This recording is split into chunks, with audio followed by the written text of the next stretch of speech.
Coming up on Tech News Today, why you need to know who Sheryl Sandberg is, also how Android is open and closed at the same time, and paywalls are doomed. At least so says Forbes. All that and more coming up. Netcasts you love. From people you trust. This is TWiT. Bandwidth for Tech News Today is provided by Cachefly at CACHEFLY.com.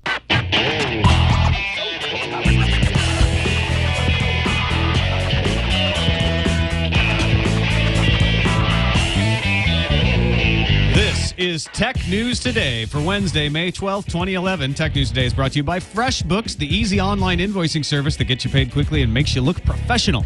Get started with a free package at FreshBooks.com.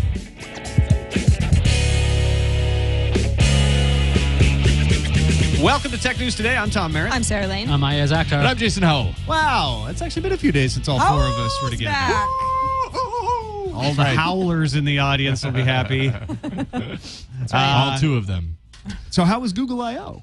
It was great. 2 days of Google cult madness. Yeah, pretty much. It was a lot of fun. Obviously, there was a lot of hardware to be seen there, which was good for me and for the All About Android show. And just talked to a lot of people about Android. Got a few Saw Jane's Addiction. Saw a few songs of Jane's Addiction. But enough song. Do you want to get your disclosures out of the way now for all the free stuff that you got? I do own a Samsung Galaxy Tab 10.1. I do own a Samsung Verizon MiFi, and I will own an Acer Chromebook. And Jason someday is also, in the next couple of weeks. Jason is also powered by Android today. Hell, am I? How so? And New OS. What else do you have access to that none of the rest of us in this room have access to? That would be Google Music. Yeah, okay. I believe. Fancy. Something like that. So there. All right, Am I no one clear? talk to Jason. Yeah.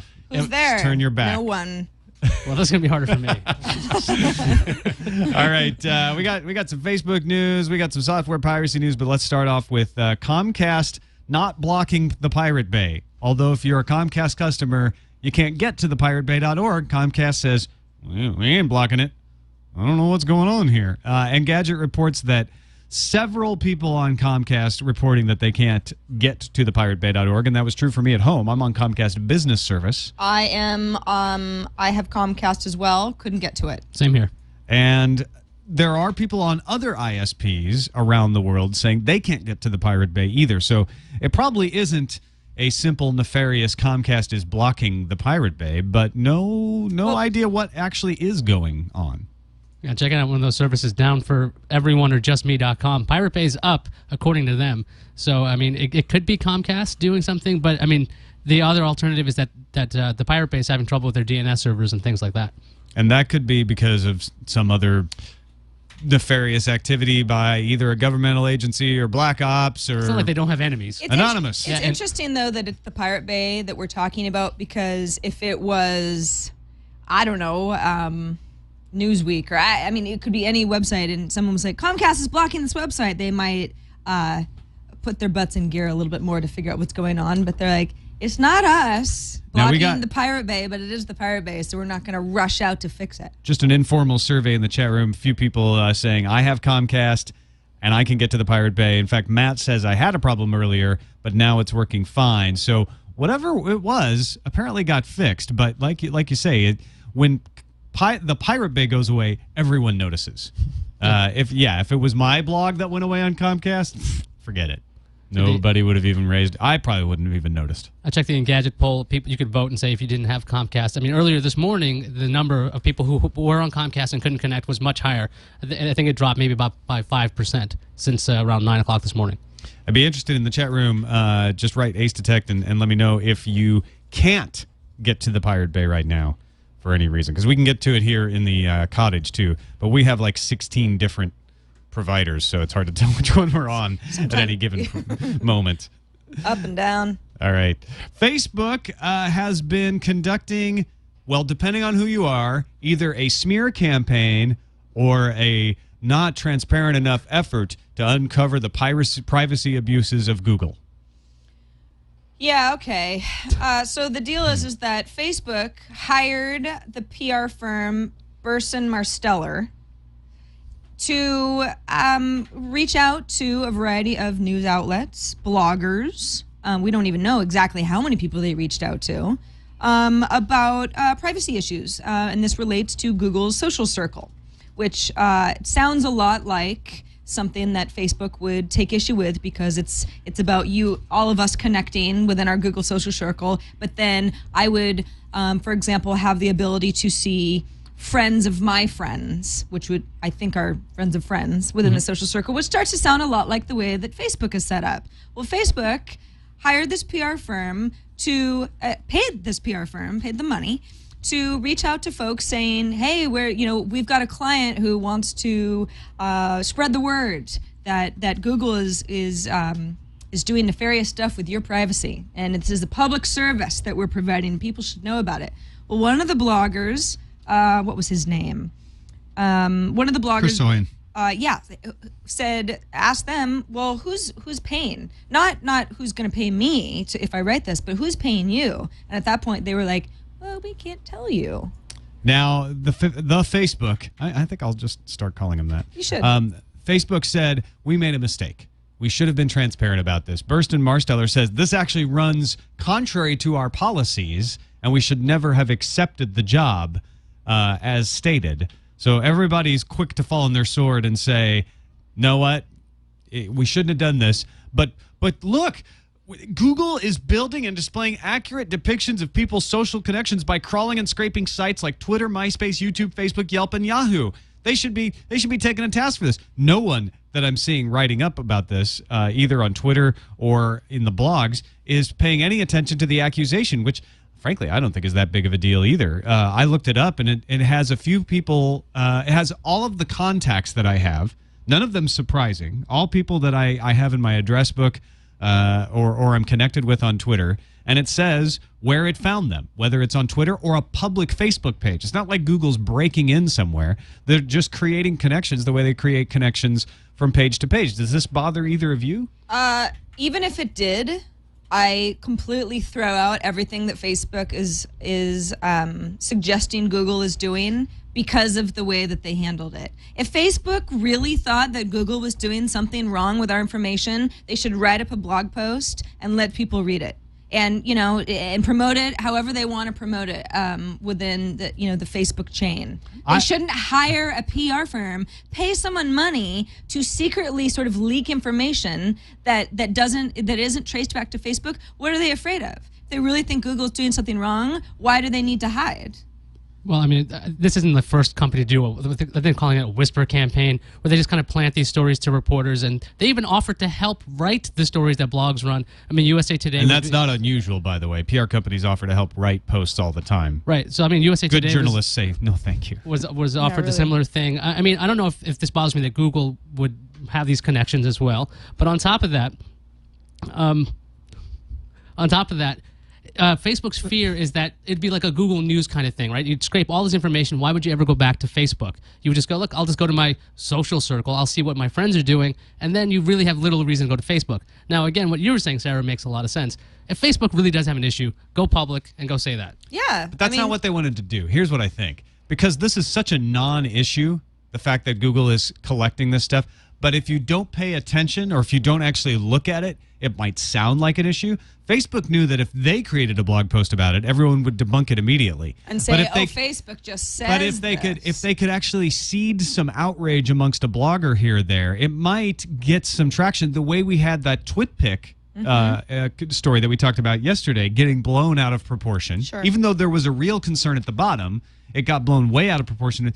Facebook was hoping to do that.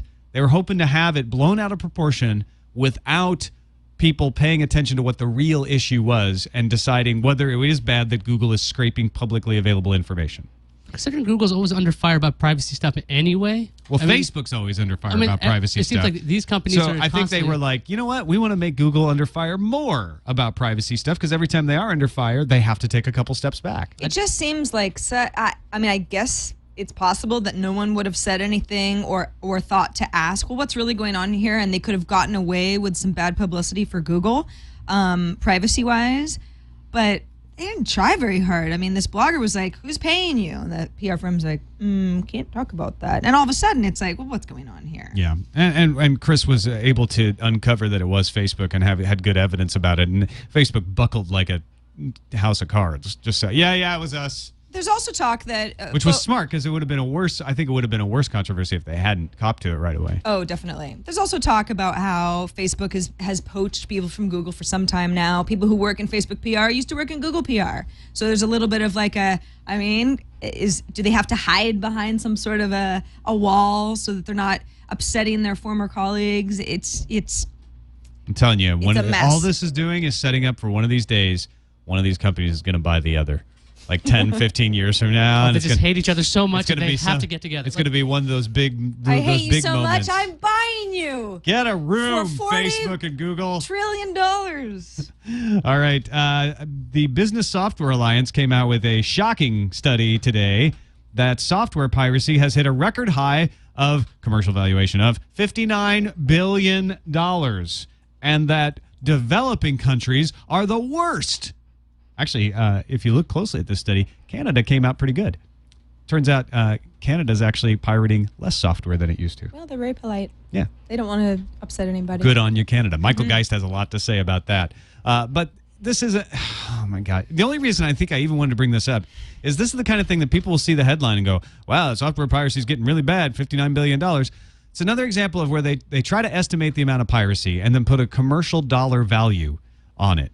Also, the Business Software Alliance represents, companies like Adobe, Apple, Microsoft, Symantec. I mean, there's some very expensive software programs in here. I'm not saying because a software program is really expensive that people shouldn't be buying it, but it's not all software. This is a bit of a skew. These are always an overestimation. They don't have anything to do with actual revenue numbers, which have been fine. Software industry is making plenty of money right now. There's not even a controversy about that. And IT World points out that by the BSA's own criteria of valuing everything based on what the actual retail full price should have been, that the business is being hurt more by ordinary discounting than by global piracy, because very little software sells at full list price. So if you count up the amount of discounts being given, there's probably more than $59 billion worth of discounts being given every year. That's killing them. They should stop discounting. Discounting is ruining the software industry. It's basically piracy. It's worse than piracy. I'm just looking at the BSA numbers. $59 billion doesn't seem so crazy. If you would think if this was the RIAA, that would be like $590 trillion, right? Because at least they have a valuation of something that sounds somewhat reasonable. Because what is every song pirate? That once you pirate one song, that's like what, $175,000 worth of damage or something ridiculous like that. Well, yeah, depending on how you evaluate it, the court cases. So $59 billion, it's not so bad. The record industry is crying itself to sleep. So all I'm saying is we really need to stop software discounting.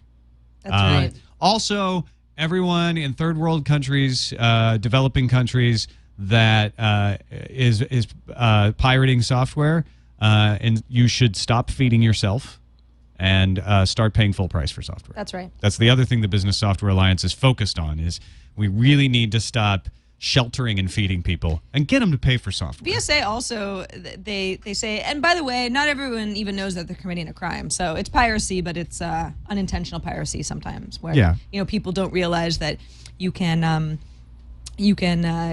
install buy a single software license and install on multiple computers in your home, but not in a business. But a lot of people do that in a business, but they think it's okay, but they're still pirating. Well, and as we know, every piece of pirated software out there would have ended up as a sale at full price. That's right. No questions asked. Absolutely. You know what? People don't pirate software, pay for software, but don't let studies like this. They overdo it. There's an agenda. The Business Software Alliance wants to portray something, so know how to read between the lines. I guess. Don't be fooled. That's right. Or maybe send an invoice. Just bill them. Yeah, guess what? Fight fire with fire. That's 5 minutes I can't get back, and my rate is $100 every 5 minutes. And you could use our sponsor for today's show, FreshBooks, to do that invoicing, although it's probably better used for real invoicing, like if you're a consultant or a freelancer or a small business owner. But I've done it. I've used it, and I can swear by it. FreshBooks, it makes invoicing easy. It may not make it pleasant. It may not make you want to invoice. What makes you want to invoice is getting the money. But FreshBooks actually helps you get your money faster, so it's absolutely worth it. Quickly and easily create and send professional-looking invoices. You type in your client information in there. You get up to 3 clients free, so you can try it out without any risk. They'll send the invoice. They'll make it look professional. You don't have to mess around with Office templates. And then once that invoice goes through, they will actually keep emailing to make sure, hey, have you paid? You know, you only got a few days before the due date. You're overdue. Here's the overdue consequences. And they'll accept the payments for you, credit card, by PayPal, by 11 different kind of payment opportunities.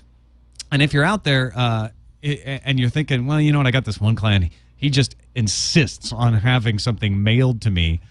For $1.39 per invoice, they'll actually print out and mail with a return envelope your invoice for you. So everything you need is there. FreshBooks.com, 3 clients free. And if you tell them TNT sent you, you'll be entered to win a free cake. Which we were lucky enough to sample. I think it was last week. We got our cake, our FreshBooks cake, and it was delightful. FreshBooks gives away a birthday cake to one of our audience members every week. All you have to do is say, "Hey, in the notes, I heard about this on TNT. I want to be entered for the free cake." It doesn't have to be your birthday either to win the cake. No. Just try them out. FreshBooks.com. We thank them for their support of Tech News Today.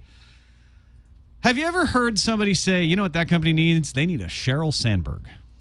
No, probably not. No, but I think that is apparently a common phrase in Silicon Valley amongst venture capitalists. because it's sort of as if to say you need somebody who can turn this ship around and scale you. Yeah, and scale you like a ship. Sheryl Sandberg can I don't actually scale think anyone you. says that. No, but it used to be you need adult supervision, and that's where Eric Schmidt came in with Google. He was the adult supervision, right? But now you get guys like Mark Zuckerberg who are like, hell no, I am not giving up control of my company to some adult supervision. I'm staying in charge. And Sheryl Sandberg is the COO of Facebook and has made a name for herself, made herself into a description of a role by helping to guide Facebook from behind. In other words, providing that adult supervision while letting Zuck still be in charge of the company and make all of the decisions.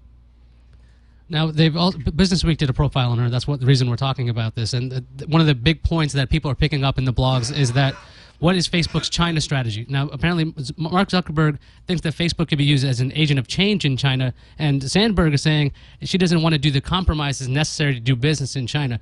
I mean, Facebook has 600 million people using it. It's interesting to see that they're not even a player in China. And just imagine how many more users they could have worldwide if they would enter that market. And so this is an example of a really difficult issue that maybe a founder who's excellent at coding, really has the vision, is not equipped to deal with. And a Sheryl Sandberg can help them scale that problem from behind. Yeah, under her, they've gone from 66 million users to 640 million. And the funny thing is, we've seen Twitter grow, and everyone knows the fail well. Does Facebook have an analog? Do people say that? Or do they just say, well, Facebook's down? And that rarely happens. At least I think so. Have you found Facebook to be a problem? Has it scaled successfully? I mean, Facebook, I can definitely think of times where it's unresponsive or down. But no, for the most part, it's you can count on Facebook to be there and to be stable. I mean, this is also a social network that has grown in popularity rather organically. So, I mean, it's not as if Sheryl Sandberg has contributed to another 600 million users. I mean, the service is growing anyway. It's that it's able to scale is where people are patting her on the back. And they aren't hiring themselves into a huge bureaucracy. Remember, Google has gone up to 26,000 plus employees. It still blows my in its mind. 10 years. Facebook's 5 years old, only 2,000 plus employees. And they're building a new campus that maxes out at 3,600 employees. So that's another thing that she has been instrumental in, is saying, let's not grow too fast. Let's work on efficiency. Let's try to make sure we keep things under control so we don't grow faster than we can handle. And that's a mistake that a lot of startups make, is they just get out of hand and say, you know what, we got to hire. That doesn't mean we shouldn't have hired you, Iyaz. I know. Sure? I saw that. Because I need adult supervision. So Yeah. You're the Sheryl Sandberg of TNT. I'm the adult. That's trouble. Or the Zuckerberg. You're the Sandberg, Tom. No. I'm just some joker in the cafeteria. The Would you like Joker in more the peas? cafeteria. All of a sudden, I had a sort of a Batman image in my not head. that joker. Yeah. No, I'm a nice joker. On to the White House proposing cybersecurity legislation to the Congress. Their proposed law is designed to force companies to do more to fend off cyber attacks. So rather than put in requirements and regulations, it would actually encourage companies to report on any kind of breaches or other intrusions.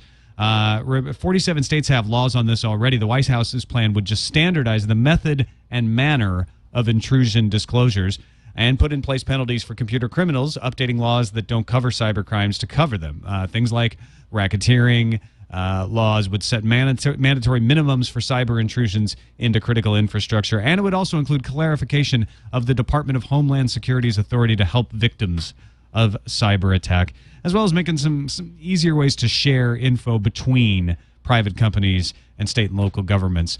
In other words, this seems like a way to try to keep the hands off as much as possible while solving all of these inefficiencies in the system that prevent enforcement of good laws against cybercrime. Yeah, there's trouble about information being shared. If you have the Department of Homeland Security, they can assist a lot of companies, but the companies don't know when they should go to the Department of Homeland Security. So there's not exactly a protocol involved for something like this.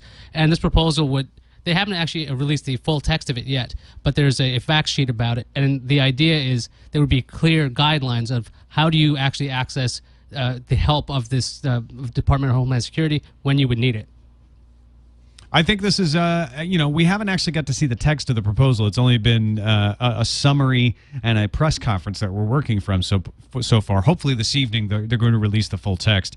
But it sounds, at least in advance, like maybe the best cybersecurity law I've seen proposed. I don't want to go so far without seeing it to say it's good or that I support it myself, but everything seems reasonable that they're suggesting. Yeah, there seems to be some weird element of common sense in here. There's certain laws like RICO, the racketeering statute, that doesn't include cybercrime, even though people are using computers to do racketeering. So it should be updated to the times. I mean, that's the problem. A lot of these laws are static, and they can't cover cybercrimes.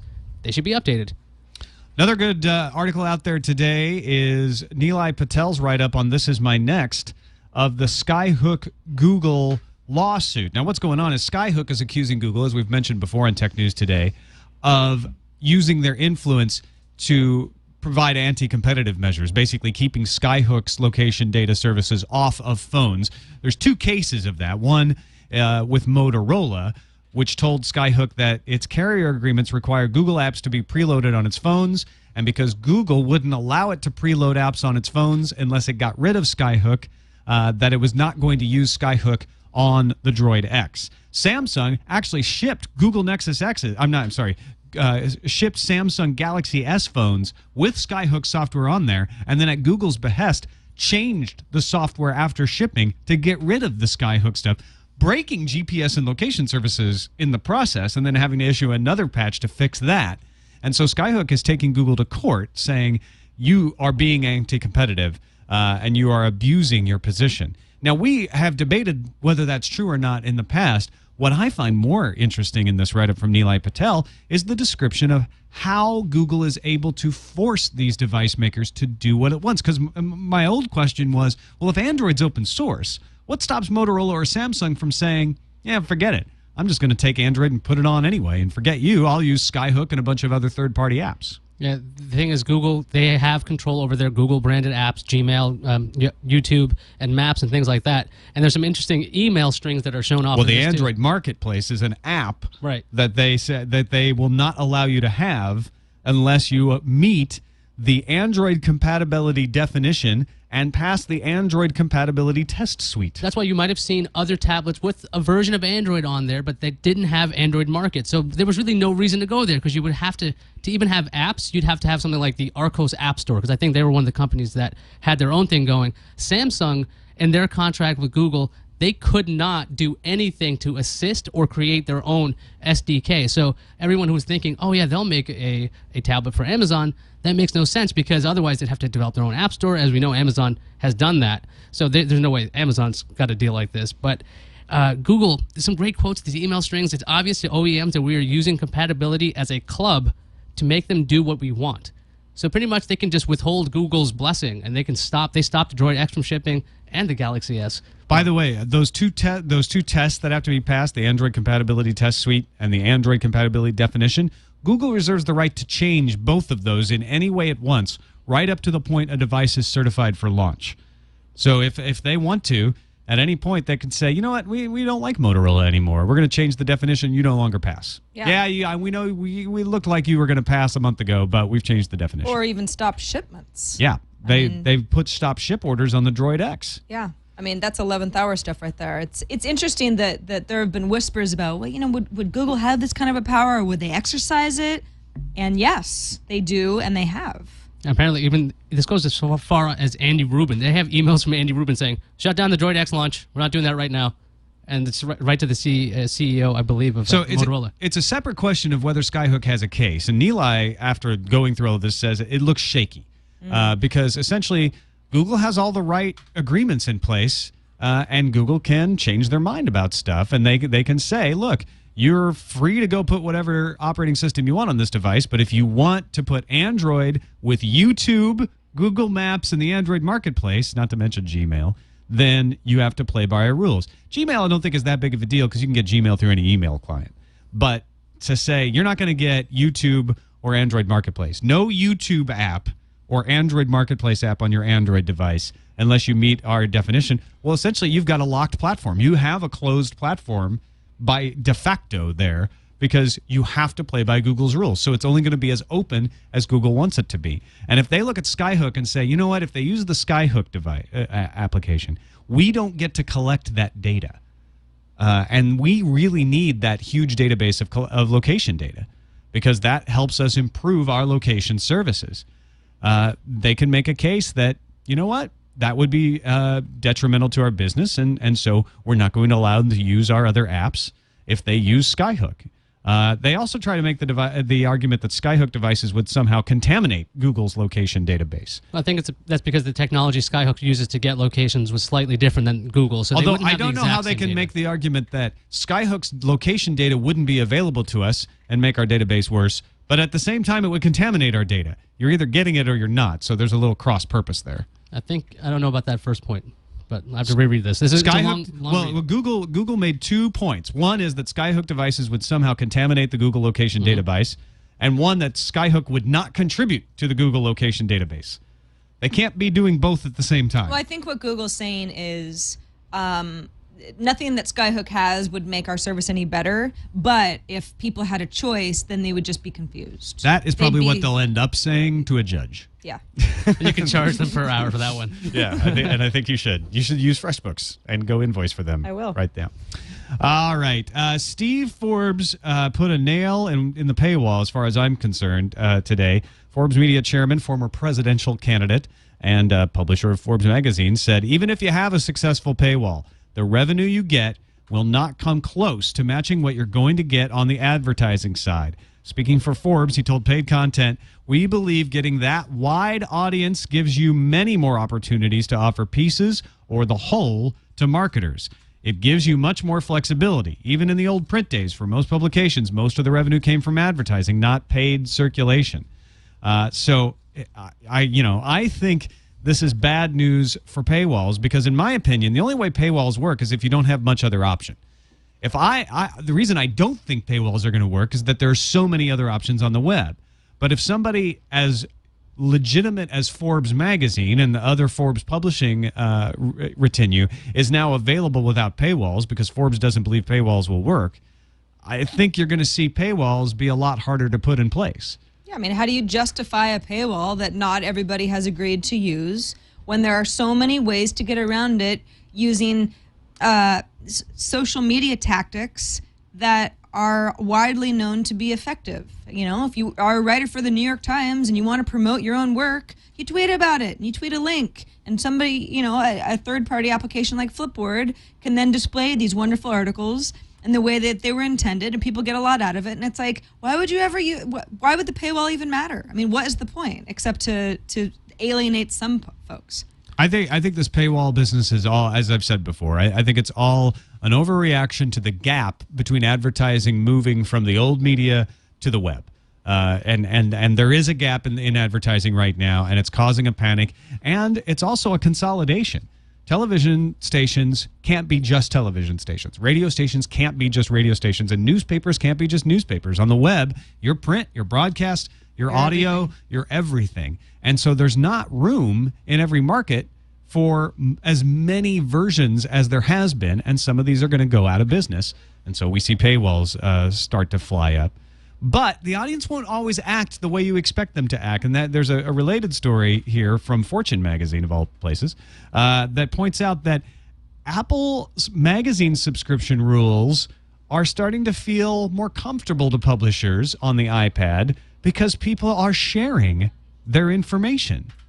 50% of subscribers click allow when asked if they would like their name, email, and zip code to be sent to the publisher in order to send them messages about related products in accordance with their privacy policy. All the publishers were afraid to go through the iPad subscription store because they didn't think anyone would press allow and they didn't think they'd get any of this valuable personal information. Yeah, the publishers wanted the information directly from Apple because they figured nobody would click allow. Why would you give out all this data to the publishers? But, I mean, do you think this has anything to do with the fact that there's just two options? Like, if there was something that said, give me more information on what I'm doing, would it be like 33%? Would it be less?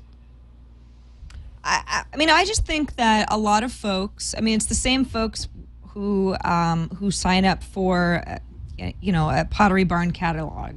And then some people actually don't mind. No, they wanna actually get it. like it. Yeah, they look forward to it. Exactly. I mean, it's just pile of mail. I mean, it's not always a really bad thing to folks. And some folks say, yeah, sure. I mean, I'd like you to be sending me stuff that's relevant to me based on the subscription. I don't see a huge problem with this, and I don't have a huge privacy issue, or I don't foresee one. So sure, allow. And you know what?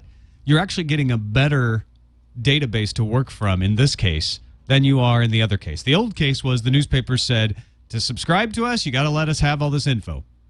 Not real whole lot of choice. If you want to dig in and find a form and call us, maybe we'll take you off the list. Now, what they're getting is 50% of the people who say, maybe they didn't read this and just print it and just pressed allow, but at least are more likely to be willing to receive this information. I guess the way I should put it is this. 50% of the people who wouldn't have been responding to your messages and would have been upset that you had marketed to them have now taken themselves out of the pool. You've got a much more valuable database to sell to your advertisers now because they've confirmed, they've opted in. And that's the way it should work. So good job, Apple. You actually brought the newspapers kicking and screaming to a good decision. Somehow you're pulling it off. Maybe Steve Forbes will do the same thing. Maybe. All right, let's move on to the news fuse.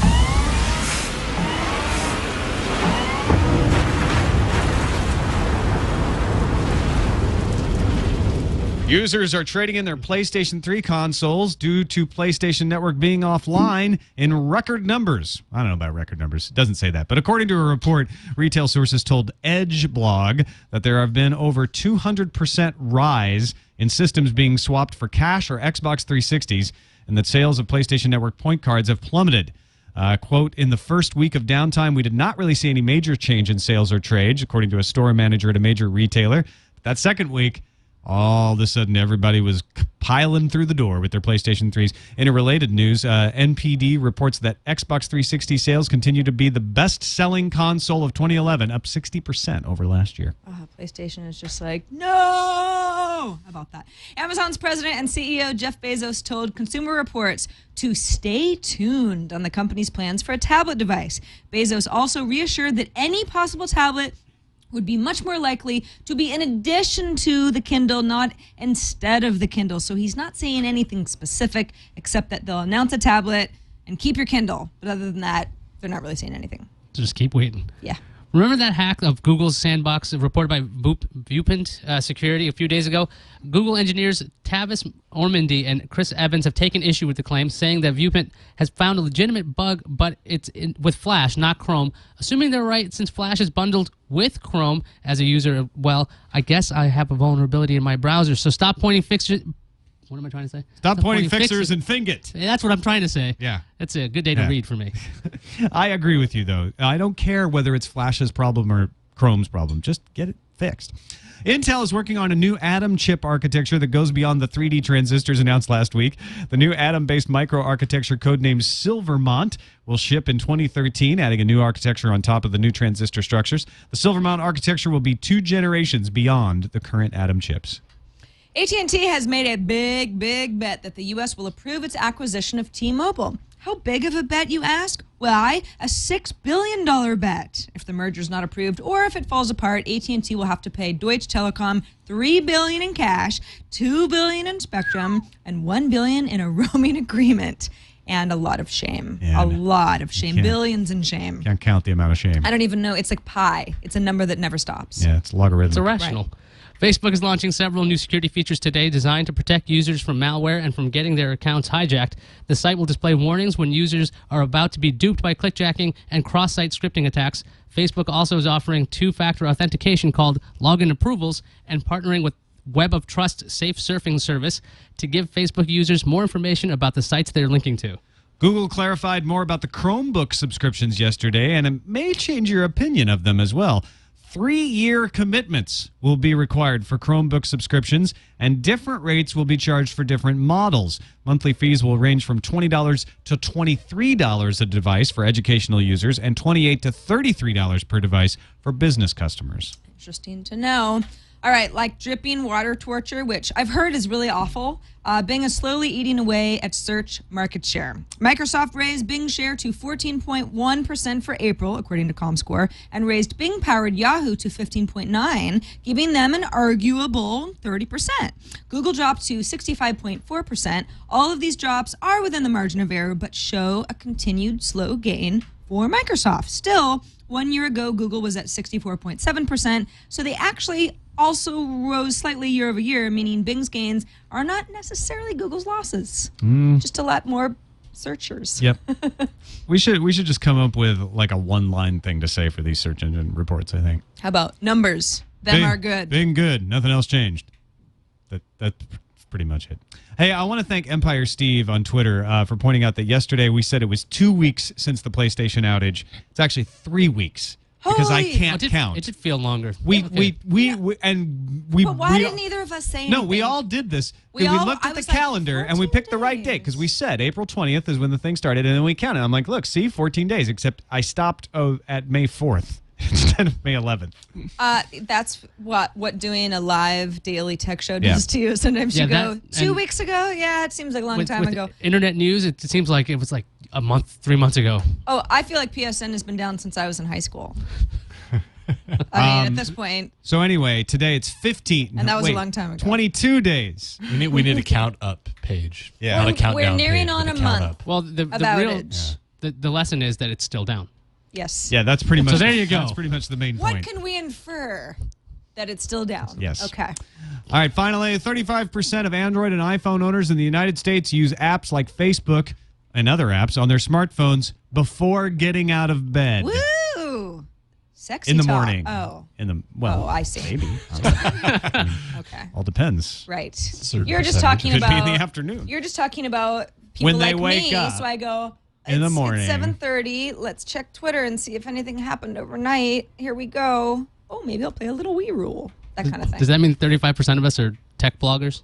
We just That grab could them be and it. just like, Yes. What happened? What happened in the news? At least 35% surveyed. Oh, Microsoft bought Skype. Ugh. The most popular in-bed activity is accessing social networks. Is that what they call it now? On the devices. Accessing social networks, are you? Yeah. Woo! Sexy talk. And You know what 18% of users log in while they're still in bed. You know what though? I think that we joke about, this is such tech people, but a lot of what I access Twitter for in the morning doesn't necessarily have anything to do with tech. It's catching up with all my friends on the East Coast or overseas who have already had several hours in their day. That's actually something that I do kind of just before I get started. I feel like I've kind of caught up with everybody else. And that's just, personal stuff. And there are a lot of Twitter users out there. I actually don't count in here because I get up and then I take the dogs outside.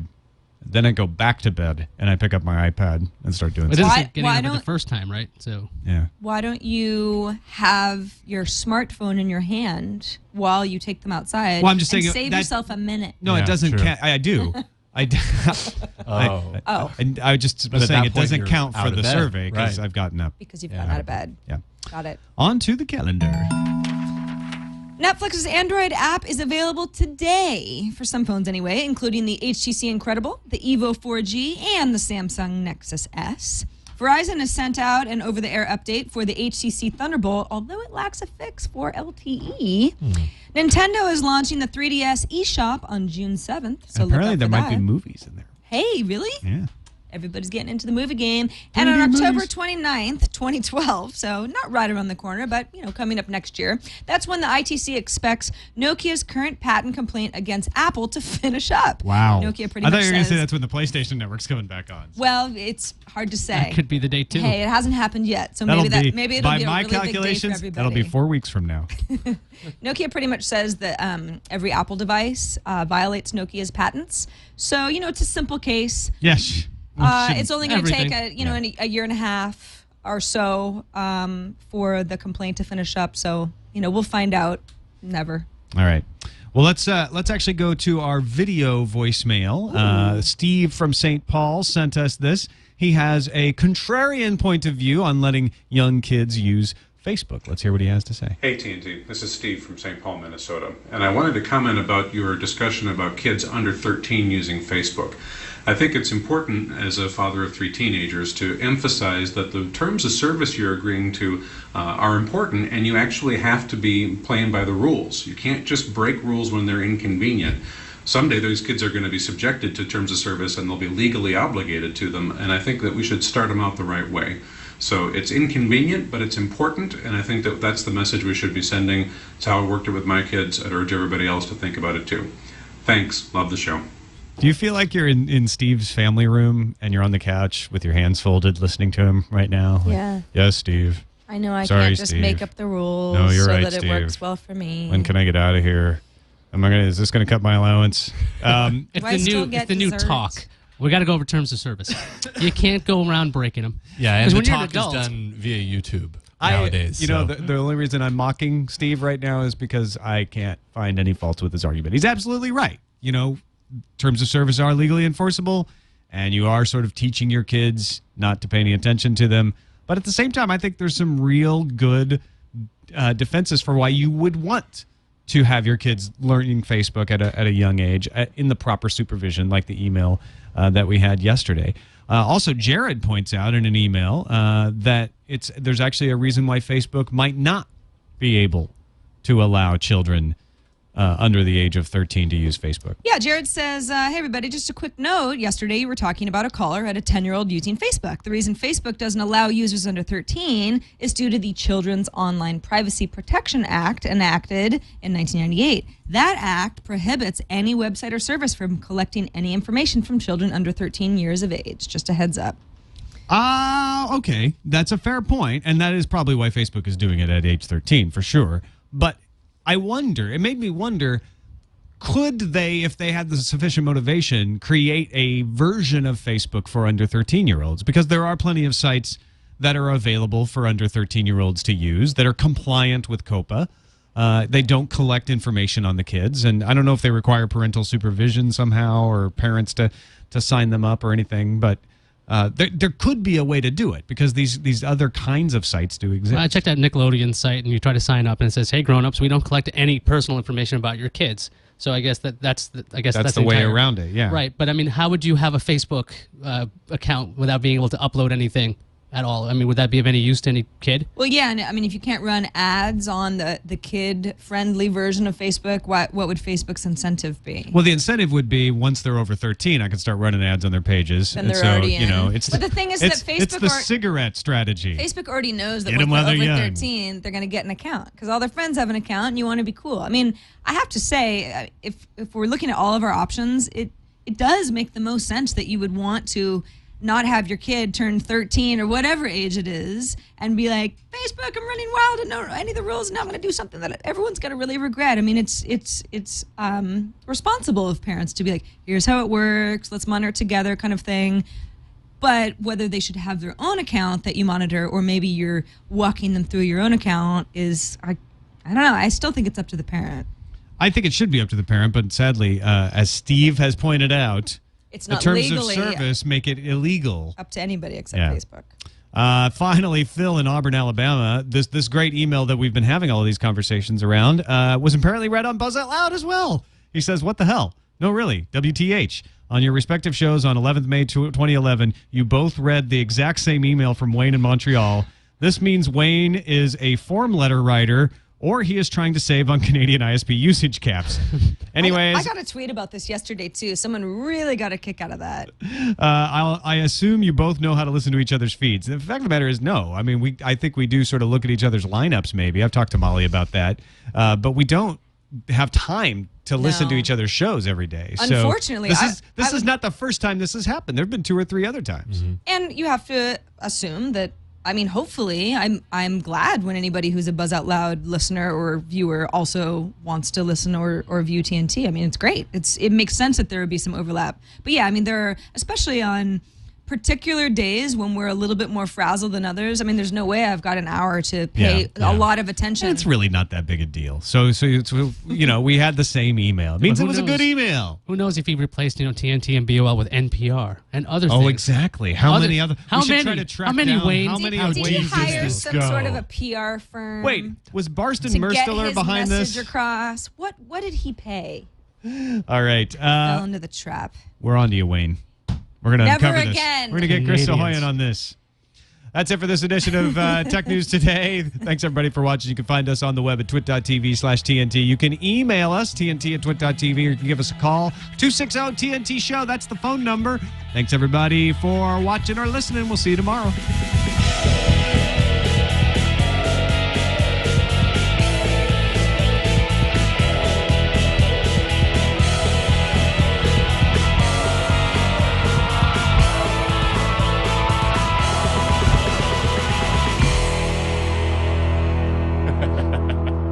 Caffeinated salad. Yeah, That's I what was wondering happens. how you had that much energy. Well, because I told the chat room it was a dance party, and I wanted to make good Okay. on, getting everybody on the floor.